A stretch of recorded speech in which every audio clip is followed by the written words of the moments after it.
Hello সবাই।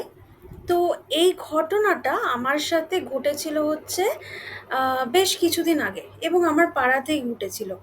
তো আমি যখন মানে একটা পার্ক আছে আমাদের পাড়ায়।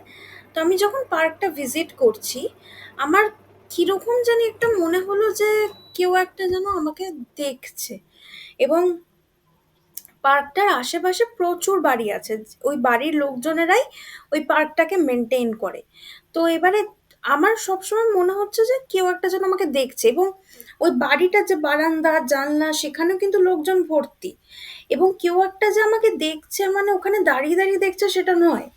মানে আমার এটা ফিল হচ্ছে যে আ মানে কেউ একটা যেন মুখের সামনে দাঁড়িয়ে আমাকে দেখছে। তো আমি তখন সাথে, সাথে আমার সাথে আমার একজন বন্ধু থাকে, তাকে আমি বললাম যে, "কিরে?" বলছে, "আমারও একটু গা ছমছম করছে, জানো তো দিদি। চলো এখান থেকে বেরিয়ে যাই।" নিয়ে আমি বললাম যে, "ঠিক আছে, আর কিছুক্ষণ থাকি দোলনায়। সবসময় তো দোলনা হয়তো খালি পাবও না।" এই দোলনায় দুলছি। এমন সময় যখন বেরিয়েছি, দেখছি যে ঘুরে দেখছি যে মানে মানে আমরা দোলনা থেকে নেমে পড়ি, এবং মানে আমরা স্লিপে আর সিসোতে চড়ি তারপরে। আমরা বেরোতে যাবো এমন সময় দেখছি দোলনাটা নিজে থেকে দুলতে শুরু করলো। কোনো হাওয়া নেই, কিচ্ছু নেই। তো পাশের বাড়ির একজন কাকিমা, মানে ওই পার্কের আশেপাশে যে এরকম পাঁচিল দেওয়া আছে, তো পাঁচিলের ঠিক ওপারে কাকিমা।